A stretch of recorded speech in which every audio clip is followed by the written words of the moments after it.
अंतर्भावों को समेटते हुए संसार, समाज और परिवार के सारे संबंधों से स्वयं को अलग करते हुए निस्सही निस्सही निस्सही अंतर चेतना के अंतर्भावों में तीर्थंकर परमात्मा का दिव्य समोशरण और तीर्थंकर परमात्मा को ग्रहण करने के लिए, धारण करने के लिए, ध्यान करने के लिए स्वयं की चेतना को, स्वयं के भावों को सहज पावन बना ले। श्रद्धामयो अहम, बोधमयो अहम। मैं परमात्मा महावीर के प्रति श्रद्धाशील हूँ। मैं अपनी श्रद्धा के बोध से संपन्न हूँ। अपने श्वास पर ध्यान महसूस करे, श्वास को एहसास करे अपने पूरे शरीर में निर्मल पावन पवित्र चेतना का। अंतर की चेतना में परमात्मा महावीर के तीर्थंकर नाम कर्म के पुण्यातिशय से पूरे शरीर के परिधि को, शरीर को केंद्र में रखते हुए एक विशाल चांदी का परकोटा देखे, शुभ्र रजत जो सूर्य की किरणों के कारण से चकचकायमान है। चारों ही दिशाओं में प्रवेश द्वार, चारों ही द्वार पर जय और विजय, स्वर्ण का तोरण, स्फटिक की 500 पंक्तियां, मंगल भावों के साथ चारों दिशाओं से श्रद्धालुओं का निरंतर आगमन। आकाश में दिव्य धर्म चक्र, दिव्य धर्म चक्र के दोनों ओर देवताएं दिव्य दुंदुभी, दिव्य निनाद, दिव्य शहनाई, दिव्य संगीत गुंजा रहे, जिससे पूरा आसमान, पूरा आकाश व्याप्त हो गया है। देवता फूलों की वृष्टि कर रहे हैं प्रभु भावों में समर्पण करने के लिए। उन 500 पंक्तियों पर आरोहण करते हुए अपने वक्षस्थल के लेवल पर सुवर्ण का परकोटा, मणि रत्न के तोरण द्वार, श्रद्धा और संयम के भावों के साथ स्फटिक के पंक्तियों पर आरोहण करते हुए अपने मुख के लेवल पर, चेहरे के लेवल पर, चेहरे के स्तर पर मणि रत्नों का तोरण परकोटा, चारों दिशाओं में वैडूर्य मणि रत्न के तोरण द्वार से प्रवेश करते ही शीर्ष भाग में चतुर्मुखा विराजमान प्रभु महावीर।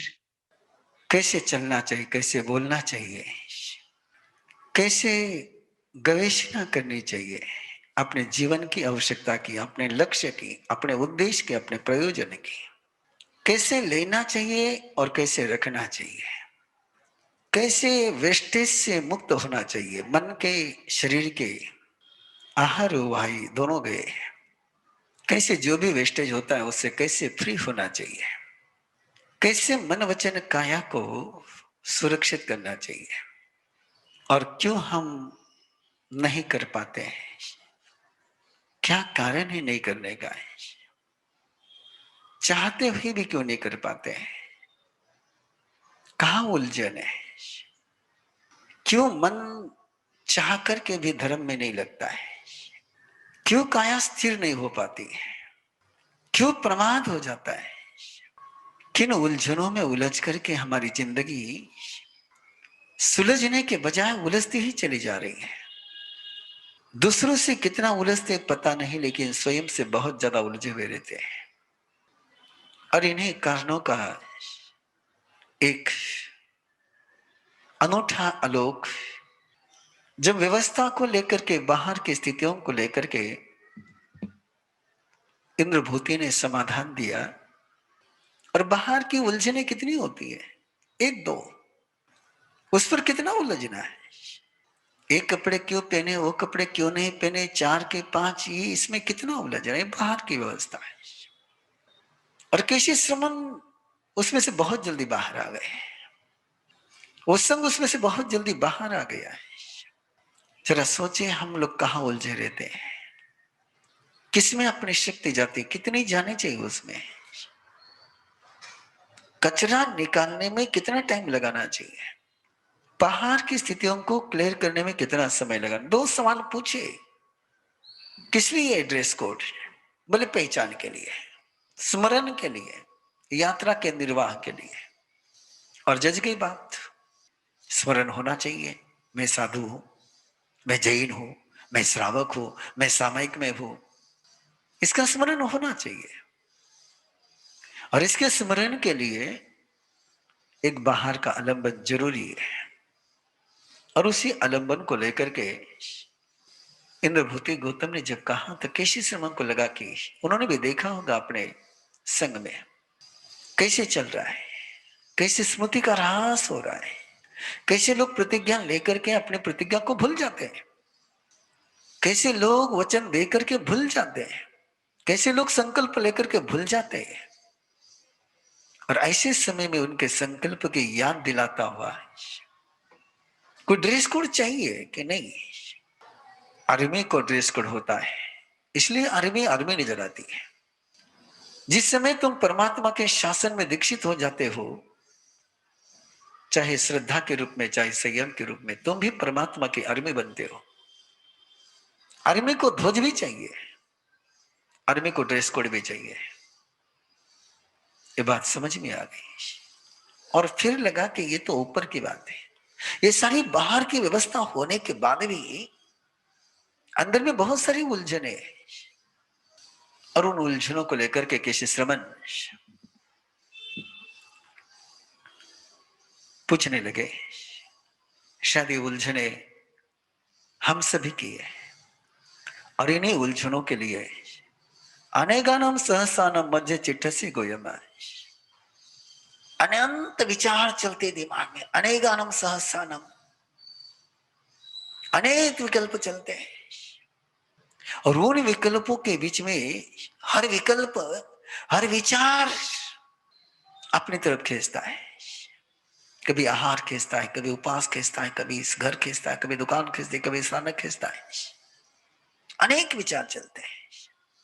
आराधना में बैठे हो, हृदय का गान सुन रहे, हृदय का गान कर रहे हैं, लेकिन कभी गौर करना है उस गान करते समय भी मन में कितने तूफान चलते रहते हैं। अनेकानम सहस्रानम मध्य चिट्ठसी गोयम ते त्याहि गच्छन्ति। हर विचार अपने को अपने तरफ खींचने का प्रयास करता है। तुम कैसे इन सारे विचारों से हो, विकल्पों से मुक्त हो गए। राजा ही जब पराजित हो जाता है तो प्रजा तो परेशान होनी ही होनी है। राजा जीत गया तो प्रजा जीत जाती है, सेनापति जीत गया तो सेना जीत जाती है, राष्ट्र का प्रमुख जीत गया तो राष्ट्र जीत जाता है, संघ का प्रमुख जीत गया तो संघ जीत जाता है, परिवार का प्रमुख जीत गया तो परिवार जीत जाता है। ये प्रमुख है। और जब प्रमुख ही भ्रष्ट हो जाता है तो परिवार भ्रष्ट हो जाता है, संघ भ्रष्ट हो जाता है, देश भ्रष्ट हो जाता है। जीवन का राजा कौन है, जीवन का प्रमुख कौन है? इंद्रिया नहीं, कषाय नहीं। क्या करेगी इंद्रिया यदि आत्मा नहीं रही तो? क्या करेगा कषाय यदि आत्मा नहीं रही तो? आत्मा ही इसलिए इंद्रिया दौड़ रही ना, आत्मा ही इसलिए गुस्सा कर पा रहे हो। आत्मा ना होगी तो गुस्सा कैसे करोगे? कोई मुर्दा गुस्सा थोड़ा करता है, किसी मुर्दे को इंसल्ट फील नहीं होती है। और इंद्रभूति गौतम ने केशी श्रमण से कहा, इनके मूल्य में जो है वो मेरी आत्मा है। जिन्हें तो जहानायम, उसको मैंने यथा उपाय से जीता है, यथाज्ञात उपाय से जीता है। इंद्रभूति गौतम की ये बात सोचने जैसी हम सभी के लिए है कि आत्मा को जीतने का उपाय क्या है। हम सुनते हैं कि क्रोध को जीत लो, अहंकार को जीत लो, माया को जीत लो, भय को जीत लो, लेकिन इंद्रभूति केशी श्रीमन से कहते हैं कि आत्मा को जीत ले। और एक बार आत्मा जीत गई कि कसाई जीत गए। जिसने राजा को वश कर लिया उसको सेना को वश करने की जरूरत नहीं पड़ती है, और सेना को वश कर भी लिया और राजा वश न हो पाया तो क्या करोगे। और मैंने उसको जीत लिया, बोले एक आत्मा को जीत लिया। और जब आत्मा को जीत लिया तो मैं आराम से जी रहा हूं। किसी श्रमण को भी लगा स्वयं के जीवन में कि सच बात है, मेरी आत्मा जब परमात्मा के साथ नहीं जुड़ेगी, मेरी आत्मा जब सत्य के साथ नहीं जुड़ेगी, मेरी आत्मा जब क्षमा के साथ नहीं जुड़ेगी, धीमम ठीयप्पा, तब तक इंद्रियों को टिका कर क्या करूंगा। मुनीम कितना ही ईमानदार हुआ और मालिक बेईमान हुआ तो क्या करेंगे। मालिक ईमानदार हो गया तो बेईमान मुनीम को या तो निकाल देगा तो ठिकाने पर ले आएगा। तो ये आत्मा, किसी श्रमण ने फिर पूछा,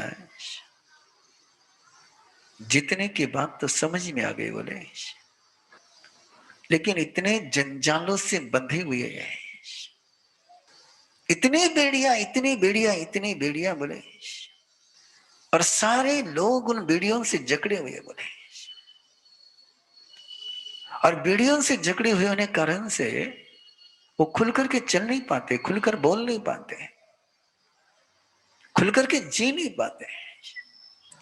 जैसे बेड़ियों से जकड़ा हुआ व्यक्ति फांस व्यसन लगी हुई हो तो मुक्त कैसे चल पाएगा।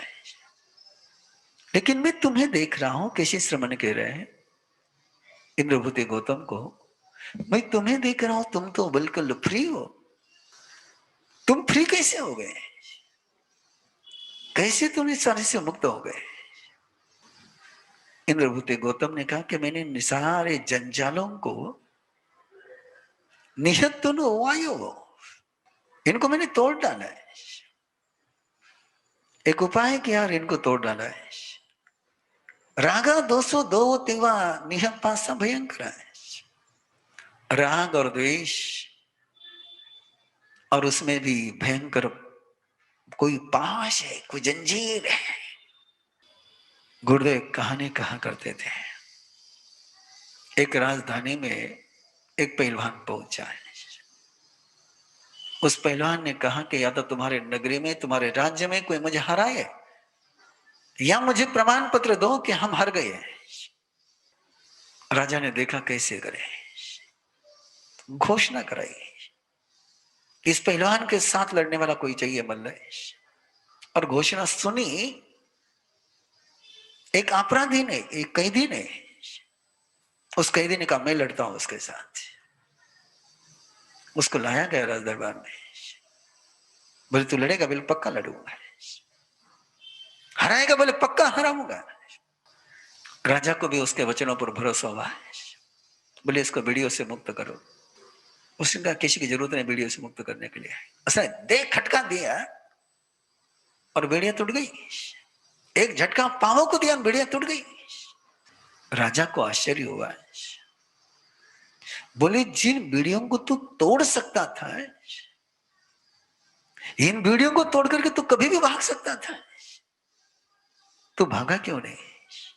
बोले राजन, इन बेड़ियों को तोड़ करके मैं भाग जाता, तुम मेरे परिवार वालों को तकलीफ देते हैं। इन बेड़ियों को तो मैं तोड़ सकता हूं, उनको नहीं तोड़ सकता। ये नहीं पासा भयंकर है। ये स्नेह के 5 बड़े भयंकर होते हैं। ये मोहब्बत के बंधन बड़े भयंकर होते हैं। इनको मैंने जाना। इंद्रभूति गौतम ने कहा कि इनको मैंने जाना और छेद डाला, छेदन किया इनका। इनको जीतना नहीं है, जितना तो आत्मा को है। और आत्मा को जीतने के बाद इनका छेदन करना है, काट देना है। किसी श्रमण के बात तो समझ में आ गई। और फिर देखा कि लोग अपने आप से ही परेशान हैं। ऐसे चेहरे लोगों के मानो जहर खा लिया।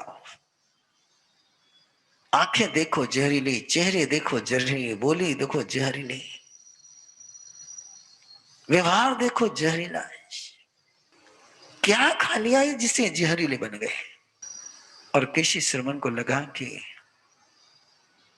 एक जहरीले वेल है जीवन में, अपने जीवन में, अपने अंतर मन में एक विषैली वेल है, लता है, और उसके फल खाने ही पड़ते हैं। ध्यान में रखना है। बाहर की गाली कभी कभार सुननी पड़ती है, लेकिन अंदर से जब स्वयं को टॉर्चर करते रहते हैं तो उसमें कौन टॉर्चर करता है? नींद क्यों हराम होती है? भीष्म पितामह शरशैया पर समाधि से रहे और हम डंडक के गद्दे पर आराम से नहीं रह पाते, क्या कारण है? और पूछा केशी श्रमण ने, बोले ये जो जहरीले फल खाने पड़ते लोगों को, तुम उससे कैसे फ्री हो गए? बोले संसार भव तन्हा लया होता, बाकी कोई लता नहीं। बोले ये स्वयं के अंदर के संसार को लेकर के जो प्यास है, जिसको मृगा पुत्र ने कहा था निपिवास से नथी किंचित कर, जिसके अंदर से प्यास चले गई, भव प्यास, भव तन्हा लया होता। नहीं मुझे ऐसा करना है, मेरा मकान ऐसा होना चाहिए, मेरा ये ऐसा होना चाहिए, मेरा वो ऐसा होना चाहिए, होना चाहिए, होना चाहिए, होना चाहिए, होना चाहिए, होना चाहिए। और होते होते मौत हो जाती तो भी होना बंद नहीं होता है। ये भव तन्हा लया होता है। इस लता को जिसने उखाड़ करके फेंक दिया है, इसको उखाड़ना होता है, इसको काटा नहीं जा सकता है। किसी श्रमण को लगा कि लता को उखाड़ना है, इसका उपाय क्या है? इंद्रभूति गौतम ने कह दिया, तब उद्धरित तो जहानायम, मैंने उसको उखाड़ कर फेंक दिया उपाय से। और इसलिए 24वां अध्याय आज पहले पाठ कराया है। इन लताओं को उखाड़ने की विधि उसमें है, इन पाशों को काटने की विधि उसमें है, ये आत्मा को जीतने की विधि उसमें है। इसलिए ये सारी देशना बड़ी गजब की है। यहां जहानायम कहा गया और उसके सारे उपाय अगले अध्याय में सामने आएंगे। ये आग लगी हुई बने और इस आग में शरीर जल रहा है, लेकिन तुम्हें देख रहा हो, तुमने ये आग बुझाई कैसे? किस तरीके से बुझाई इस आग को? एक कषाय की आग जो निरंतर अपने आत्मा को जला रही है, भयानकता से जला रही है। दूसरे कम जलते हैं आपके गुस्से में, स्वयं ज्यादा जलते हैं गुस्से में। अपने अहंकार के हम ही अकड़ जाते हैं, हमारी माया में हम ही उलझ जाते हैं, हमारे लोभ में हम ही जकड़ जाते हैं। ये आग है सारी, और ये आग जला रही जीवन को। अलिते नम भनते लोये, पलिते नम भनते लोये, अलिते पलिते नम भनते लोये। ये जल रहा है संसार, जीवन जल रहा है। इसको कैसे, इस आग को कैसे बुझाया तुमने? सुय सेल तवो जलम श्रुत, ये परमात्मा की वाणी, ये परमात्मा के वाणी से जन्मने वाला सील, इसके साथ जन्मने वाला ये तप, ये जीवन को पावन बना देता है, ये सुधार देता है जीवन को, ये आग को बुझा देता है। सुय धारा अभ्यया संता है, ये स्रोत की धारा है, ये प्रभुवाणी की धारा है, ये विरथुई की धारा है। निरंतर इस आग पर बरसाते रहो, जैसे जैसे इस आग पर बरसती जाएगी आग बुझ जाएगी, और एक बार आग बुझ गई कि फिर वो जलाती नहीं है। केशी श्रमण ने कहा, भैया बात तो ठीक है, लेकिन इसको जलाने की मन जब भी सोचते हैं तो मन भाग जाता है। ये स्वाध्याय से भाग जाता है, ये विरधि से भाग जाता है, ये भगवान के वाणी से भाग जाता है। इसको विकार की कथा अच्छी लगती है, इसको भटकाने वाले दृश्य अच्छे लगते हैं, इसको परमात्मा के वाणी में मन नहीं लगता। बोले ये मन बड़ा भयंकर है, बोले ये भागता है, दुष्टो सो परिधावई। और इस पर हम बैठे हुए जिधर जाता उधर जाना पड़ता है, मन जिधर जाता उधर जाते हैं हम। तूने इस मन को कैसे कब्जे में लिया कि तेरा मन, तेरा घोड़ा ये मंजिल की तरफ ही जा रहा है, इधर उधर कैसे नहीं जा रहा है। और इंद्रभूति गौतम ने कहा है कि बहुत आसान है, बिल्कुल आसान है। धम्म सिखाए कंथगम, मैंने इस घोड़े को धर्म शिक्षा की ट्रेनिंग दी है, मैंने पाप की शिक्षा इस मन को दी ही नहीं, मैंने पाप की ट्रेनिंग इस मन को दी ही नहीं। मैं फिर कहूंगा आपसे कि यह बात है और प्रक्रिया अगले 24वें अध्याय में, कैसे धर्म शिक्षा से मन को ट्रेनिंग देना। फिर पूछा कि बहुत सारे लोग, इतने रास्ते इतने रास्ते इतने रास्ते हैं, एलोपैथी का है, आयुर्वेद का है, निसर्गोपचार का है, ज्योतिष का है, मंत्र का है, तंत्र का है, इतने उपाय। बोले समस्या एक है और डॉक्टर हजारों है, बोले हजारों रास्ते। बोले इन हजारों रास्ते में से सही रास्ता चुना कैसे तुमने? सारी सबसे बड़ी उलझन तो ये, बोले हम सारे चौराहे पर खड़े हैं जहां से हजारों रास्ते निकल रहे हैं, और ऐसा लगता है ये रास्ता भी मंजिल पर जाएगा, ये रास्ता भी मंजिल पर जाएगा, ये रास्ता भी मंजिल पर जाएगा। और जब चलने लगते तो पता लगता है तो मंजिल से दूर ले जा रहा है। लेकिन तुमने कैसे सही रास्ते का चुनाव किया है? और कैसी श्रमण के सवाल को जवाब देते हुए इंद्रभूति गौतम ने बहुत गहरी बात कही। को पवयन पासंडी सवे उमग पठिया, जिनका प्रवचन कुत्सित है, जो हिंसा को बढ़ाते हैं, जो नफरत को बढ़ाते हैं, जो देश को बढ़ाते हैं, जो कषाय को बढ़ाते हैं, जो आलसी बनाते हैं, जो भ्रम में ले जाते हैं, वे सारे प्राशंडी कुप्रवचन है। बोले एक ना कि किसी भगवान ने सृष्टि को बनाया, खुदा ने बनाया, तुम इसको मान लो, इसके शरण में आ जाओ, तुम्हारे पाप मुक्त हो जाएंगे। ये सारी देशनाएं, ये सारे प्रवचन लोगों को पापी बनाती है। कुछ नहीं, मैंने खुदा को मान लिया तो मैं पाप करने के लिए खुला हूं, तौबा कह दूंगा, मुश्किल में फ्री हो जाऊंगा। नहीं, इस सारे भ्रम में मैं भी बहुत दिनों तक था, इंद्रभूति गौतम ने कहा, लेकिन मैंने जाना जिन खायम समग्रम, जिनेश्वर समग्रम तो जिन खायम, ये सब मग्गे उत्तम है। जो जिनेश्वर भगवान ने मार्ग बताया है, जिनमें राग नहीं, जिनमें द्वेष नहीं, जो किसी के दुश्मन नहीं, जिनका कोई दुश्मन नहीं, जिन्हों लड़े और लड़ाया वो तो दुश्मन है। उस समय खुदा कहां गया था? उस समय गॉड कहां गया था? क्यों नहीं आया खुदा बचाने के लिए?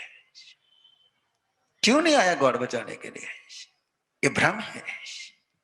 इस भ्रम से जो मुक्त करते हैं, समगम तो जिन खायम, इसलिए जिनेश्वर ने कहा कि नहीं, और कौन सा मार्ग है, उस मार्ग पर मैं चलता हूं। फिर पूछा कि बहुत क्या करेंगे मार्ग की चर्चा करके? बोले बाढ़ ही बाढ़, फ्लड आया, बोले सारे पुल और सारे रास्ते उसमें से बह गए। बोले महा उदग वेगेनम बुझ माननम पानीनम, ऐसी बाढ़ आई, बोले ऐसी बाढ़ आई है कि उस बाढ़ के बीच में काय का मार्गन, काय का क्या, बोले बूढ़ा बन गए, मृत्यु आ गई, कौन देखता रास्ता? बोले उस समय रास्ते की जरूरत नहीं, बोले उस समय तो ठिकने की जरूरत है कि जा इस बाढ़ से बच सके, फ्लड से बच सके। क्या है फ्लड? बोले धम्मो दिवो पैठाय शरण गई उत्तम, बोले धर्म ही दीप है, धर्म ही आइसलैंड है, धर्म ही शरण है, धर्म ही त्राण है, और कोई त्राण नहीं है। क्या देशना है? पूरी दुनिया तुमको अलग बात कहती है। देव तक कोई कहता है कि जीसस के शरण में आ जाओ, कोई कहता है इसके शरण में, कोई कहता है उसके शरण में, कोई कहता है उसके शरण में। लेकिन भगवान महावीर ये नहीं कहते कि मेरी शरण में आ जा, वो कहते धर्म की शरण है, धर्म की शरण है। और धर्म की शरण छोड़ करके दुनिया चली है, इसलिए दुनिया बर्बाद होती जा रही है जब तक धर्म की शरण में नहीं आएगी। ध्यान सोचो, एक कल्पना करो, कोई डॉन कहता है तो टेंशन मत कर, तुझे जो मर्डर करने कर ले, मैं तुझे संभाल लूंगा। ऐसे डॉन होंगे तो अपराधी बढ़ेंगे कि कम होंगे? और यदि दुनिया में से डॉन समाप्त हो जाए, अपराधियों को संरक्षण देने वाले समाप्त हो जाए, तो अपराधी जिंदा रह पाएंगे क्या? कि जो तुमसे कहते हैं ना कि तुम कितना ही पाप करो मैं तुमको संभाल लूंगा, ये भी डॉन ही है। और ऐसे डॉन जब तक रहेंगे तब तक तो अपराधी बढ़ते ही चले जाएंगे। तो मेरे पास आ जा, मैं तुझे जन्नत में ले जाऊंगा। ऐसा ही कहते ना, जैसे वो माफिया गैंग के लीडर कहते हैं ना, तो टेंशन मत ले, सारी सत्ता मेरे हाथ में है। फिर अपराधी तो बढ़ेंगे। ये ऐसे डॉन है सारे। परमात्मा कहते नहीं, इंद्रभूति गौतम कहते नहीं, कोई देवता तुम्हें नहीं बचाएगा, तुम्हारा धर्म ही तुमको बचाएगा, तुम्हारा आचरण ही तुमको बचाएगा। धर्म ही दीप है, धर्म ही शरण है। जरा मरण वेगेनम, बुढ़ापे और मृत्यु के इस प्रभाव में जो मर रहे हैं उनके लिए केवल एक ही स्थान है। बोले किसी समय ने कहा कि किसी को द्वीप पर नहीं रहना हो, किनारे पर पहुंचना हो। किसी को बेट पर नहीं रहना हो। किसी को बेट होता है, द्वीप होता है ना, समुद्र के बीच में होता है। द्वीप में रहना हो तो धर्म है, और किनारे पर पहुंचना हो तो क्या करे? बोले किनारे पर कौन पहुंचाएगा? मुझे द्वीप पर रहना ही नहीं, बोले मुझे किनारे पर जाना, मुझे संसार को तीरना है। तो बोले आराम से चलो। बोले कैसे तीरू? बोले शरीर को नौका बना है, इस शरीर को नाव बना ले और आत्मा को नाविक बना ले। इस शरीर में कोई छेद नहीं हो जाए। जिस नौका को छेद होते हैं वो नाविक को लेकर के डूब जाती है। इस शरीर में कोई छेद नहीं होना चाहिए। कैसे इसको निच्छेद बनाया जा सकता है? उसको कहते हैं काया गुप्ती। काया गुप्ती उसी को कहते हैं कि शरीर को कैसे निच्छिद्र बनाया जाए। इसलिए 23वें अध्याय में सिद्धांत की चर्चा है और 24वें अध्याय में उसकी मीमांसा है।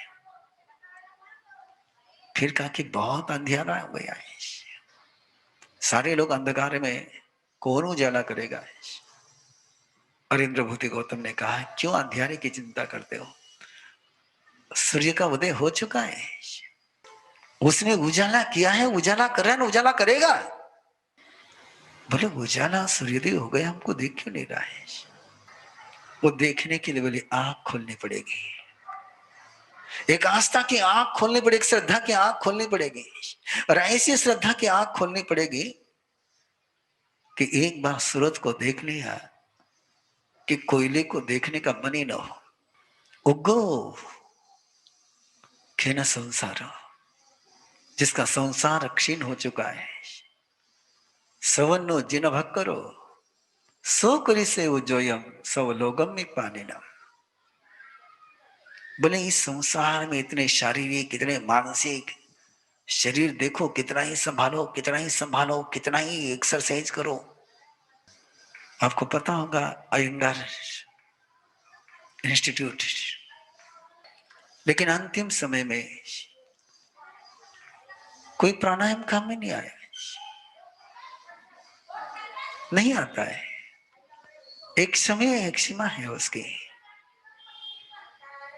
शरीर मानस से शरीर का दुख, मन का दुख, इस मन का कितना ही मन मना करो फिर भी ये परेशानी रहता है।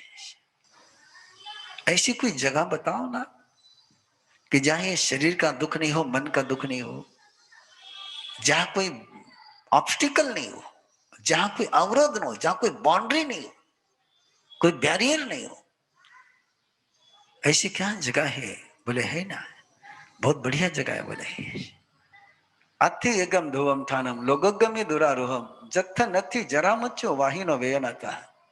ऐसी एक जगह है, बोले खेमम सेवाना भाव, ऐसी जगह है, उसको कहते हैं मोक्ष। निर्वाणम ते अभाम ते सिद्धि लोगोगमे वय, निर्वाण शांति, वहां मृत्यु नहीं है, जन्म नहीं है और कोई बीमारी भी नहीं है। और ये सारी बात जब पूरी हो गई, अगला सूत्र याद रखना, जहां से बात शुरू हुई थी कल, उसको याद रखना है कि बड़े ने छोटों को कैसे पूछना है, छोटा का रिस्पेक्ट करते हुए। और जब समाधान हो जाए, छोटे की बात जज जाए, उस समय भी थोड़ा कलेजा केशी श्रवण का लेकर आ जाना है कि ना, हर बात पर के ना, जब भी समाधान हो जाए तो कहना हाँ हाँ तेरी बात जज गई मुझे, तेरी बात जज गई मुझे, तेरी बात जज गई मुझे। पता नहीं बड़ों को क्या प्रॉब्लम है, क्या प्रॉब्लम है पता नहीं। कोई बात जज भी जाए ना तो छोटों को धन्यवाद नहीं दिया, हाँ यार जो बात मेरे ध्यान में नहीं है तेरे ध्यान में आ गई, तूने मेरे ध्यान में ला करके दी, तुझे धन्यवाद। मेरी इतनी लंबी जिंदगी बीत गई, जो सवाल का जवाब मुझे नहीं मिला तूने दिया, धन्यवाद तुझे। ऐसा छोटों को कहोगे तो क्या तुम्हारी जुबान में कोई फर्क पड़ जाएगा क्या? रिश्ता और गहरा हो जाएगा ना। अरे छोटे की श्रेष्ठता तुम स्वीकार कर लो तो छोटा तुम्हारे बड़प्पन को आराम से पूजा देगा। तुम जब छोटों की श्रेष्ठता स्वीकार नहीं करते तो बड़े छोटे भी तुम्हारा बड़प्पन स्वीकार नहीं करते। और केशी श्रमण तो हर सवाल के जवाब में कहते मेरी बात समाप्त हो गई, मेरा समाधान हो गया, मेरा समाधान हो गया। और आखिरी में तो क्या गजब की बात हो जाती है, साहू गोयम पन्ना थे छिन्नों में संसवो सवो, मेरे सारे संशय समाप्त हो गए। नमो ते संशया सव सुक्त मोहो यही, तुम सारे संशय के परे हो, तुम्हें नमन है। तुम श्रुत के सागर हो, तुम्हें नमन है। तुम शायद छोटों को नमन न कर पाओ, लेकिन छोटों की श्रेष्ठता को स्वीकार करके उसका अभिनंदन तो कर ही सकते हो ना। केशी श्रमंत इंद्रभूति गौतम को नमन कर रहे हैं, और ऐसा नमन कर करके एवं तो संशय छिन्ने केसी घोर परकम में अभिवंदिता शिरसा गोयम तो महायसम। और तब जाकर के इंद्रभूति गौतम के इस प्रतिभोध से केशी श्रमण का पूरा साधु संग, पूरा धर्म संग, क्या वो पल होगा, क्या वो दिन होगा, क्या वो नजारा होगा कि पूरा के पूरा भगवान पार्श्वनाथ का संग भगवान महावीर के संग में समर्पित हो गया है। उन्होंने 5 महाव्रत स्वीकार कर लिए, उन्होंने भगवान महावीर की व्यवस्था को स्वीकार कर लिया। मैंने कल कहा था आपसे कि प्रथम तीर्थंकर और आखिरी तीर्थंकर, इनके 5 महाव्रत की होती है, उनकी अलग व्यवस्था होती है। और दूसरे तीर्थंकर से लेकर 23 तीर्थंकर की जो व्यवस्था होती है वही महाविद्य क्षेत्र में चलती है हमेशा के लिए। अभिधि वो कब स्वीकार करते हैं और कैसे स्वीकार करते हैं? भाई नरेंद्र मोदी का जयकारा लगाना होगा तो बीजेपी में एंट्री करनी पड़ेगी। कांग्रेस के मेंबर रखे हुए तो नरेंद्र मोदी का जयकारा कैसे लगा सकते हो? एक पार्टी के, जिस पार्टी के मेंबर हो वहां ईमानदारी से रहो ना। यदि तुम्हें पार्टी चेंज करनी तो पार्टी चेंज करो। यदि तुम्हें लगता है कि नहीं नहीं महाविद्य की साधना करनी है तो चले जाओ चौथे 4 महाव्रत में, चतुर्याम में चले जाओ ना, उस कानून को स्वीकार कर लो। अरे भारत में रहोगे तो भारत का कानून चलेगा, यहां कोई यूएसए का कानून थोड़ा चलेगा। रहना तो भारत में और कहते नहीं नहीं कानून तो यूएसए का चलेगा, नहीं चलेगा, कभी नहीं चलेगा, भूल करके भी नहीं चलेगा। ऐसा कहीं हो नहीं सकता है। और ऐसा जो करते हैं वे पता नहीं किसके साथ क्या कर रहे समझ में नहीं आता। और जब वो पूरा समाधान केशी श्रमण को समाधान हुआ, इंद्रभूति गौतम को समाधान हो गया। संवाद होता है तो समाधान होता है। ऑब्जेक्शन में से रिएक्शन आती है। और संवाद करने के लिए इंद्रभूति गौतम और केशी श्रमण जैसा एटीट्यूड चाहिए, एक दृष्टिकोण चाहिए, एक सुनने की तैयारी चाहिए, एक समझने की तैयारी चाहिए, और पूछने की कला भी होनी चाहिए। इन दोनों का जब संगम होता है तब चंद्र सूर्य समप्रभा, तब चंद्र और सूर्य दोनों एक साथ आसमान में नजर आते हैं। तोसिया परिसा सवा, सारी परिषद संतुष्ट हो गई। संत याते पसीयंतु भगवम केसी गोयम है। और वे इंद्रभूति गौतम और केशी श्रमण की भक्ति कर रहे हैं। और वो भक्ति करते हुए क्या है परमात्मा के शासन में। जो इंद्रभूति गौतम ने सवालों के जवाब दिए, कैसे चल रहा आने गानम सहसानम, ये एरिया समिति, ये भाषा समिति, ये एशना समिति, ये आयान भंड मत निख्योना समिति, ये परिठावनीय समिति, हमारी एक ही समस्या हो गई। हमने सोच लिया कि 5 समिति 3 गुप्ती साधुओं का कंट्रैक्ट है, हमको चलना है, हम कैसे भी चल सकते हैं, हमको बोलना है कैसे भी बोल सकते हैं, हमको खाना है कैसे भी खा सकते हैं। अरे परमात्मा ने साधु समिति नहीं कही, जीवन की समिति कही है। और बिल्कुल सिंपल से रास्ते दिए एरिया समिति के, जो किसी के लिए भी काम आ सकते हैं।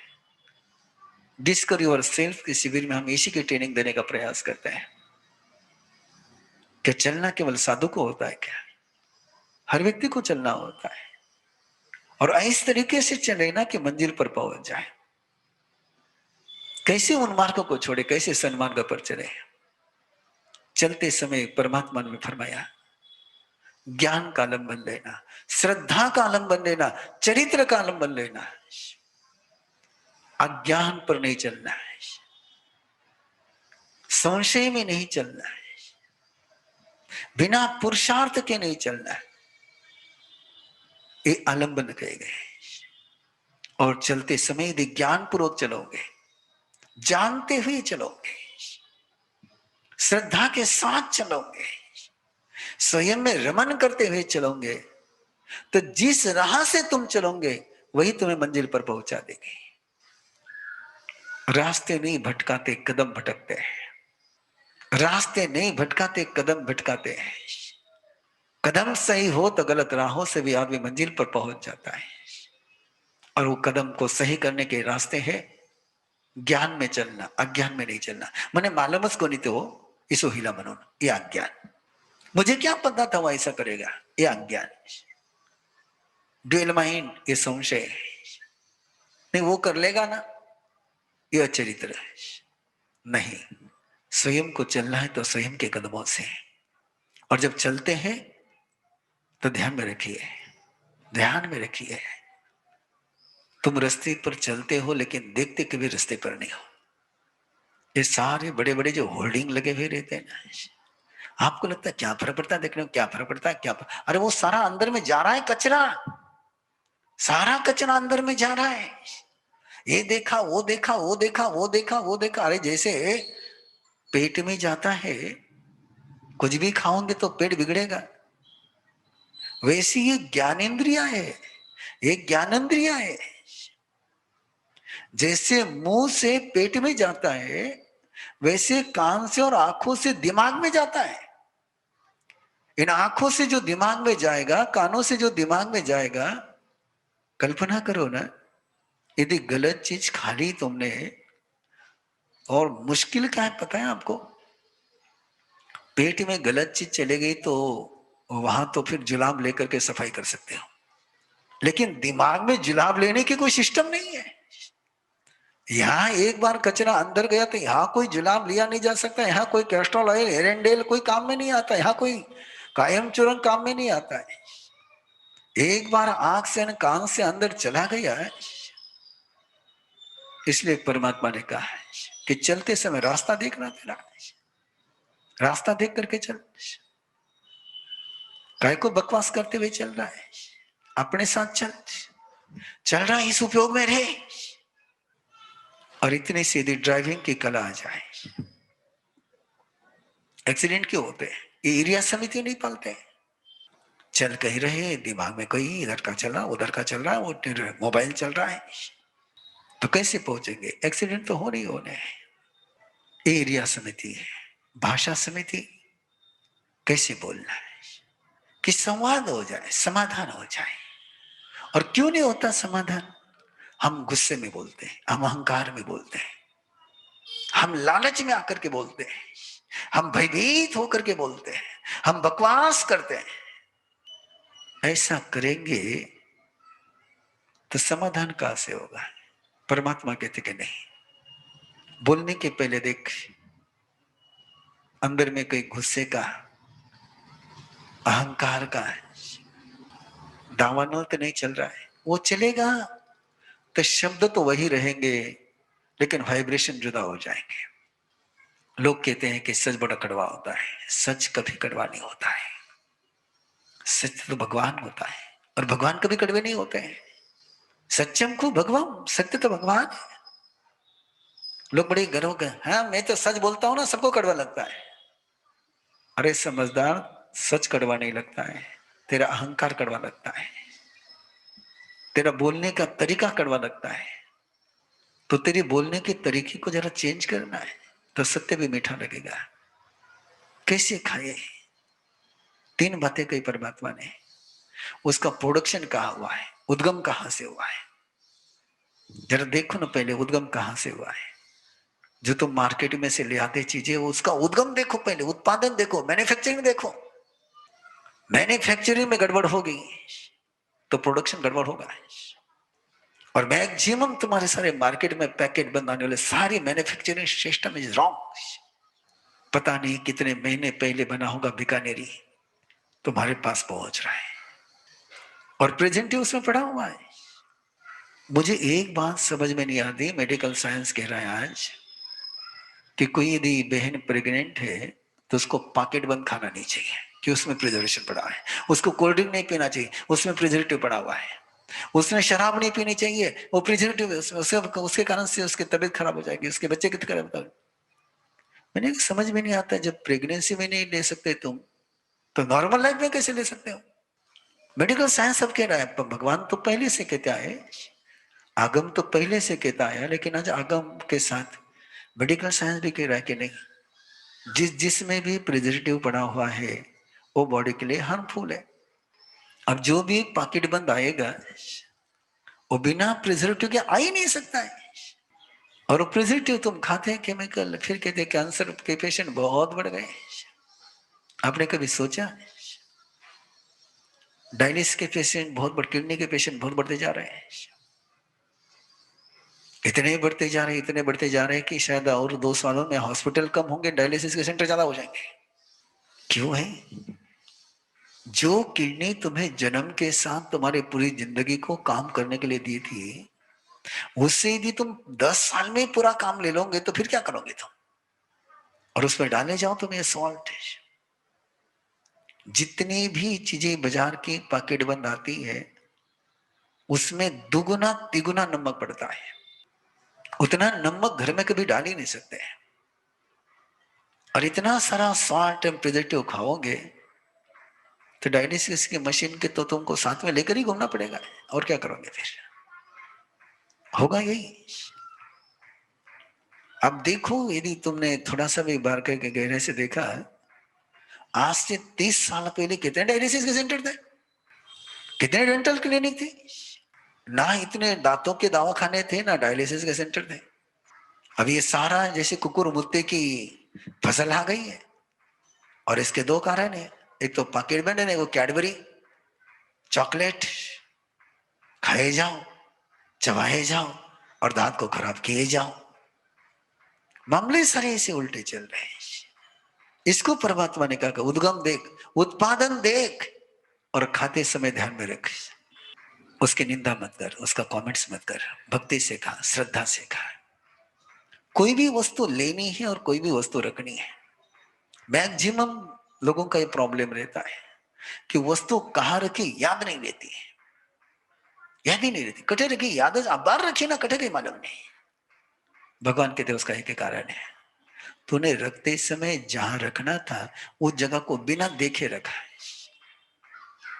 बिना पलेवना किए, बिना प्रमार्जन किए, बिना देखे, बिना प्रमार्जन करे तूने वस्तु रखी, इसलिए भूल गया तो। इसलिए परमात्मा एक ही कहते, कोई वस्तु लेनी है, कोई वस्तु रखनी है, कोई वस्तु रखनी भी है तो देख करके ले, और रख लेनी है तो भी देख करके ले, बिना देखे ले मत, बिना देखे रख मत। इसको कहते आयन भंड मंदिर क्यों ना समिति। और पांचवी समिति तो पूरी दुनिया के लिए जरूरी है। आज जहां देखो वहां हर सिटी का एक प्रॉब्लम है। अभी आपने 2 दिन पहले देखा होगा कि उन्होंने कचरा डिपो को आग लगा दी। इतना वेस्टेज होगा, 30% अनाज भोजन कचरा बन रहा है, 30%। सोचिए 30% भी भोजन कचरे में जाता होगा तो तुम इंसानियत के साथ कितना बड़ा गुनाह कर रहे हो, कितना बड़ा गुनाह कर रहे हो। लोग भूखे मर रहे हैं और तुम 30% फूड वेस्टेज कर रहे हो। परमात्मा का सूत्र है कि वेस्टेज वही होना चाहिए, केवल मल ही वेस्टेज होना चाहिए, अन्न वेस्टेज नहीं होना चाहिए, पानी वेस्टेज नहीं होना चाहिए। कितना वेस्टेज होता है, टंकी भर जाती है, पानी बहते रहता है, वेस्टेज होता ही रहता है। वाई?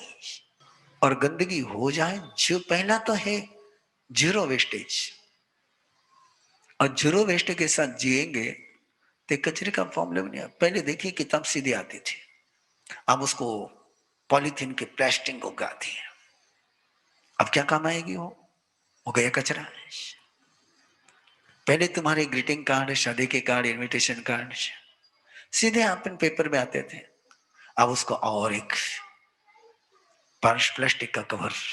भाई, और प्लास्टिक का कवर किस लिए? केवल कचरा बढ़ाने के लिए, बाद में कोई काम में आना नहीं है। मैक्सिमम जो वेस्टेज है तुम्हारे सारे शो के कारण से हो गया है, शो के कारण से हो गया है।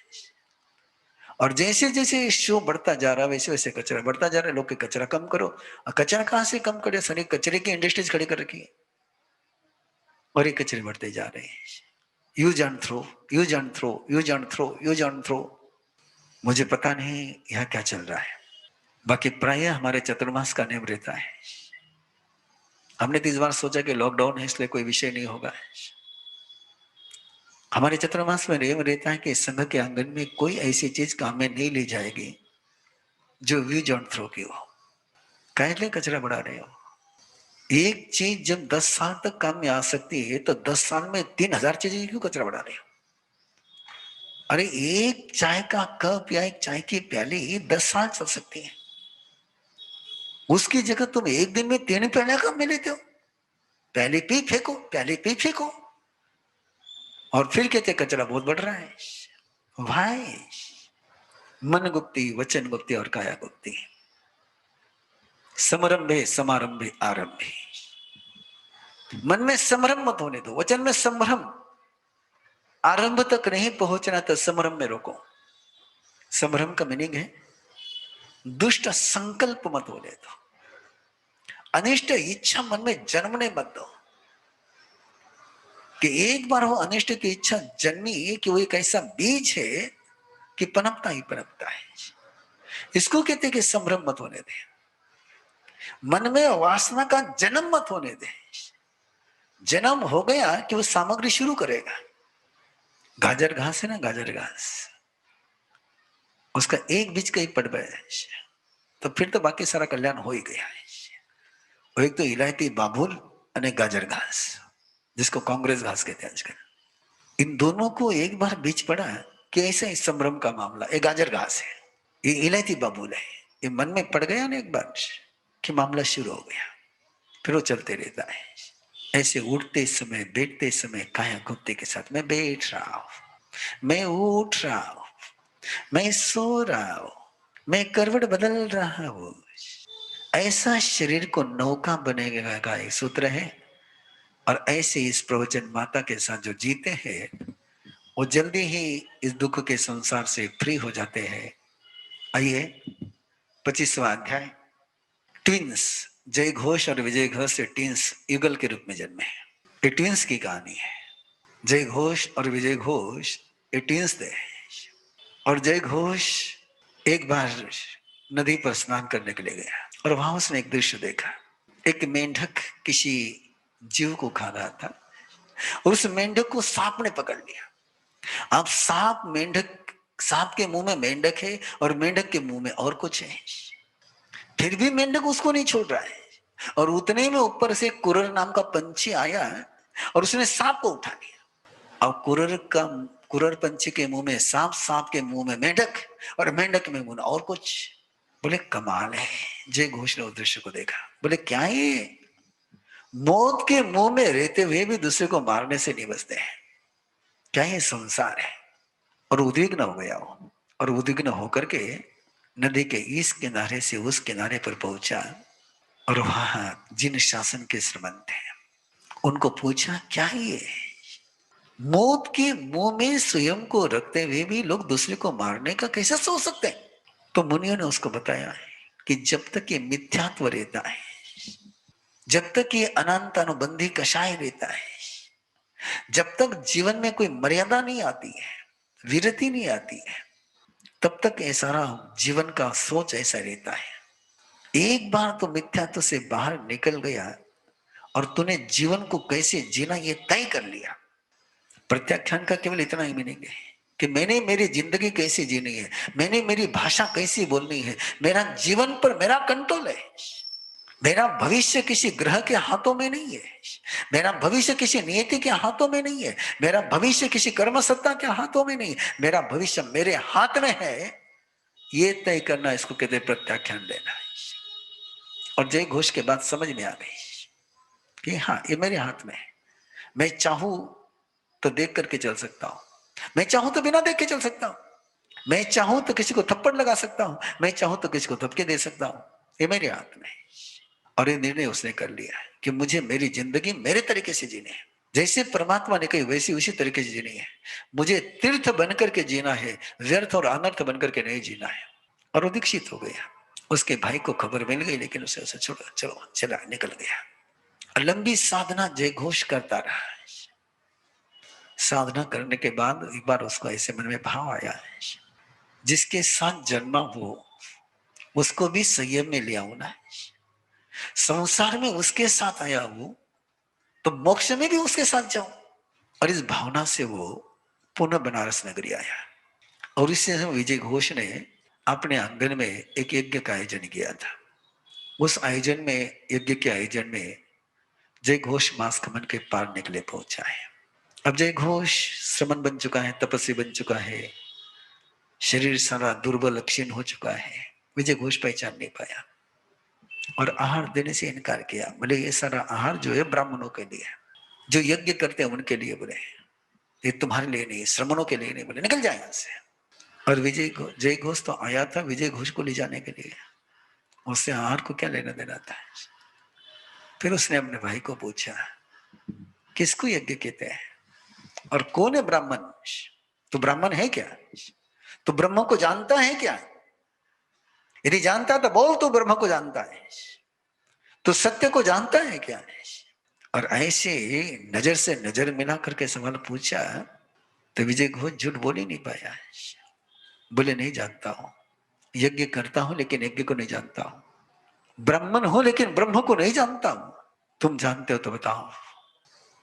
जो न सज्जे आगंतुम, जो आने वाले को देख करके उसके बंधन में नहीं बनता है, और जो जाने वाले के पीछे बिलकता नहीं है, जो रमय अजवय नम्य, जो आर्य वचनों में ही रमन करता है, तम वयम मम। ब्राह्मण की एक अनूठी परिभाषा, कैसा यज्ञ होता है, कैसे अंदर की तप की आग जला करके उसमें अपनी वासना की आहुति दी जाती है। और ये सारे जब सुना तो विजय घोष को भी लगा कि मैं कहीं उलझा हुआ था, मैं कहीं भ्रम में था, कि इतने दिनों से वो करता आ रहा था, करता आ रहा था, लेकिन अनुभूति कुछ नहीं हो रही थी।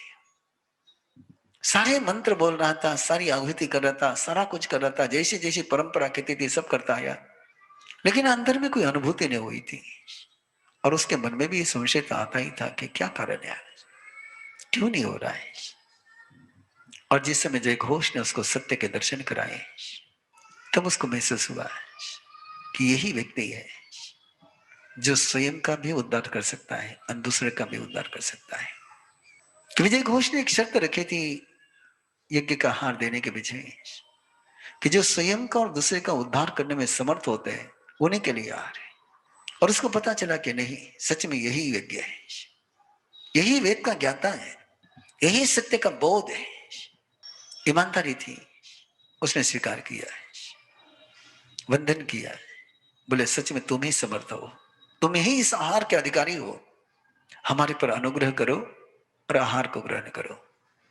तब जय घोष अपना प्रयोजन उद्घाटित करता है कि मुझे कोई आहार से लेना देना नहीं है, मुझे कोई तुम्हारे इस बहार के आडंबर से लेना देना नहीं है। मैं भी तुमसे कह रहा हूं, मेरा तो एक ही ध्येय है कि परमात्मा की देशना दुनिया में पहुंचनी चाहिए।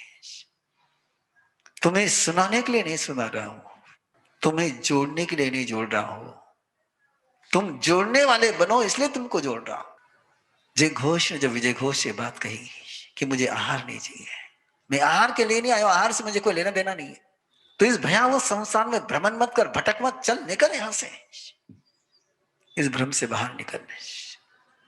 दो मिट्टी के ढीले होते हैं, एक गिल्ला होता है, एक सूखा होता है। गिल्ला गोला यदि तुम दीवार पर फेंकोगे तो चिपक जाएगा, सूखा ढीला यदि तुम दीवार पर फेंकोगे तो बिखर जाएगा। वैसे जिसके मन में आसक्ति होती है वो चिपक जाते हैं, किसी भी परिस्थिति में चिपक जाते हैं। और जो मिट्टी के ढीले जैसे अनासक्त होते हैं, अनाश्रवी होते हैं, वो किसी भी परिस्थिति में कर्म की निर्जरा ही करते, बंद नहीं करते। सोचा विजय घोष ने, सुना विजय घोष ने, सुना आपने भी, निकलो इस दुशासन से बाहर निकलो, जिन शासन के शरण में आओ, धर्म के शरण में आओ। धर्म ही दीवो गई पैठाया है, धर्म ही दीप है। धर्म के मार्ग पर चल करके ही हम स्वयं का भविष्य बना सकते हैं, दुनिया का भविष्य बना सकते हैं। पाप मार्ग पर चल करके न स्वयं को सुखी रख पाएंगे न दूसरों को सुखी रख पाएंगे। ये निर्वाण कल्याण के देशना का निरंतर याद रखिए। जैसे जैसी तुम्हारी कार्तिकों अमावस्या नजीक आ रही है, वैसे वैसे तुम्हारी प्लानिंग चल रही होंगी पटाखे लाने की, आतिशबाजी लाने की, लेकिन रोकिए। एक अभियान चलाने के मैं पहले भी आपसे अपील कर चुका हूं, एक जागृति लाइए कि हम पर्यूषण पर्व मनाने वाले हैं, हम प्रदूषण फैलाने वाले नहीं है। हम अभय देने वाले हैं, हम भय देने वाले नहीं है। हम स्वच्छ करने वाले हैं, गंदा करने वाले नहीं है। न हम हवा को गंदा करेंगे, न मन को गंदा करेंगे, न जीवन को गंदा करेंगे। ये निर्वाण कल्याण के समय में तुम्हें भगवान महावीर के धर्मदूत बनना है, और ऐसा धर्मदूत बनना है कि तुम जहां रहते हो उस आसपास में सारे लोग निर्वाण कल्याणक में जुड़ने चाहिए, निर्वाण कल्याण के अनुष्ठान में जुड़ने चाहिए। उन्हें पता होना चाहिए कि निर्वाण ही सर्वश्रेष्ठ है।